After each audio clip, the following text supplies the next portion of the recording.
the good things about woodworking is we always seem to be modifying existing plans, or we're starting from scratch making something. And I saw something many years ago, a little wine stand, and I wanted to make a duplicate of it, or at least what my memory remembers from it.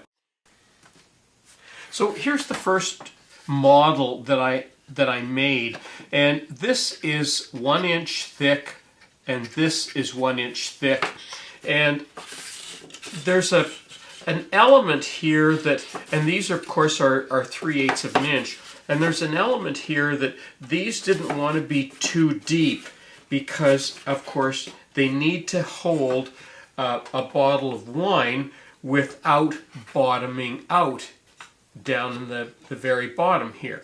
And I cut these a little bit too deep, but that was okay because this is a test.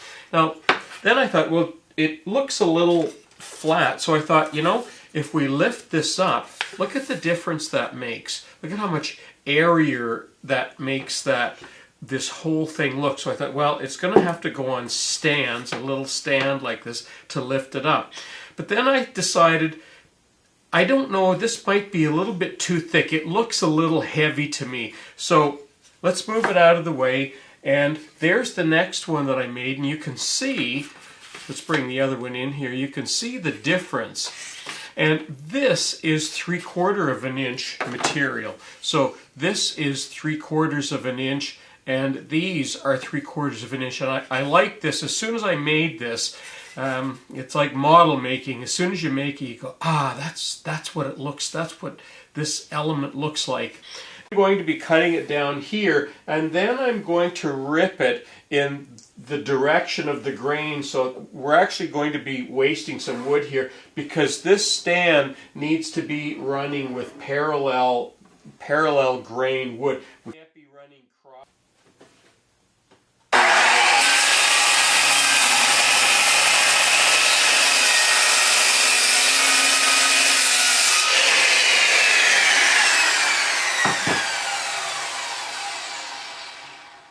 I'm now going to trim it to width, and then we'll take it over to the jointer.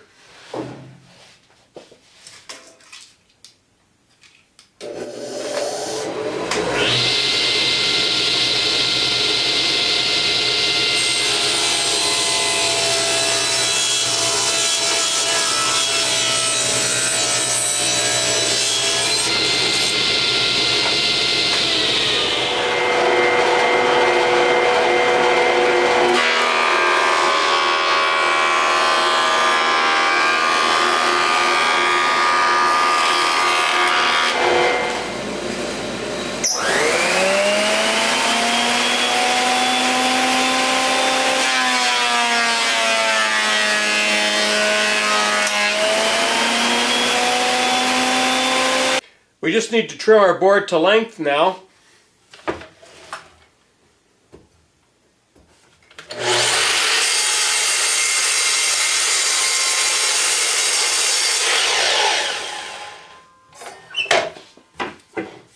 To be honest, it seems hard to believe we're going to build a 6-bottle wine rack out of a little board like that, but let's see how it goes.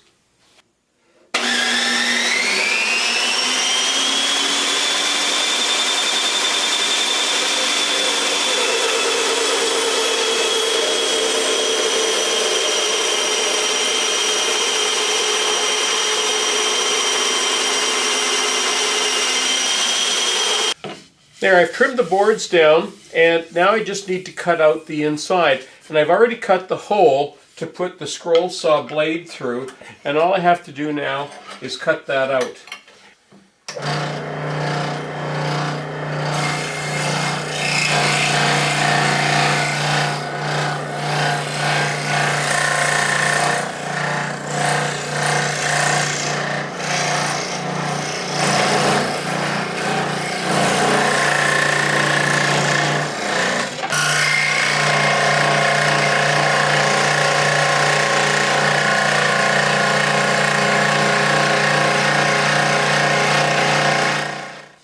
And there we have the first half of that cut out.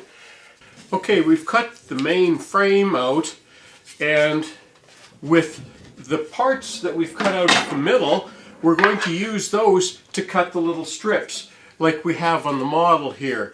These little 3/4 by 3/8 inch strips. So we'll be doing that on the table saw.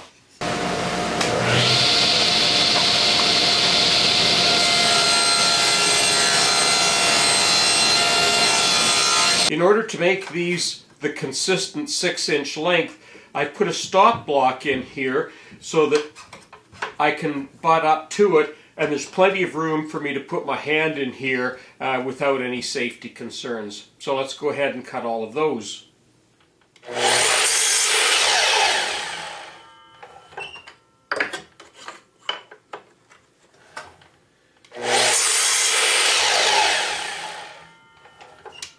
I have all the components now, but what I'm going to do now is off camera, I'm going to sand these and I'm going to finish them, and we're going to put a couple of coats of Osmo on them.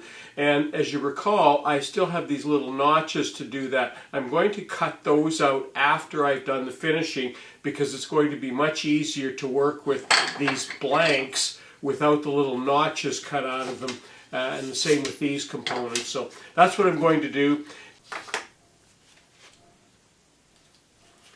Okay, I've done all my sanding now. I'm going to give a couple of light coats of Osmo, and I'm doing this before I cut the little notches out. And there's a couple that haven't been finished yet, and you can see how it just brings that wood alive. And this is why I'm using a cloth in this case, is because I just want to put a very, very thin coat on. Okay, I've set up all of the pieces now, and I'm going to gang cut them all at the same time.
There's all the top notches cut. Now I need to cut the bottom ones to match, and this is going to be tedious because I'm going to have to hand cut these. So I'll be taking each one and measuring down with a square and cutting it out and using a combination of chisel and probably a file to clean that out. You can see all the initial cuts that I've made all the way across here. Now I'm going to be using my fret saw to just go down and clean out all of the material in there, and then I'll do a final cleanup, probably with a file.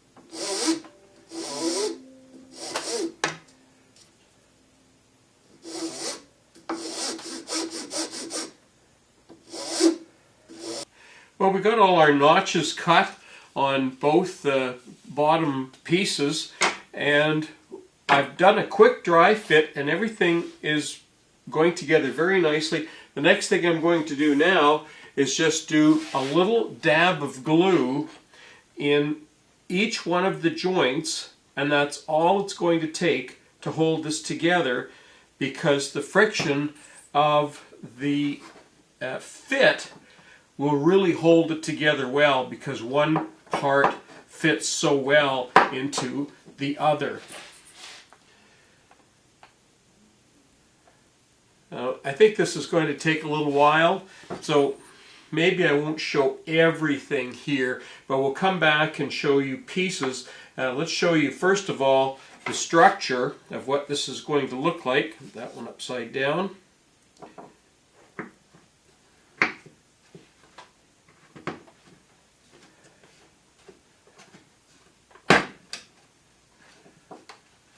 There, basically that's what it's going to look like, and I'm going to go ahead and just put a drop of glue and fit each one of these into this, and we'll come back when this is all put together. Just like putting together Lego or a log cabin, a kid's log cabin project.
Making the little wine rack, and we'll have some details if you want to make one for yourself. We'll have some details on WoodWorkWeb, and you can find the link right underneath this YouTube video. We'll have a direct link to WoodWorkWeb.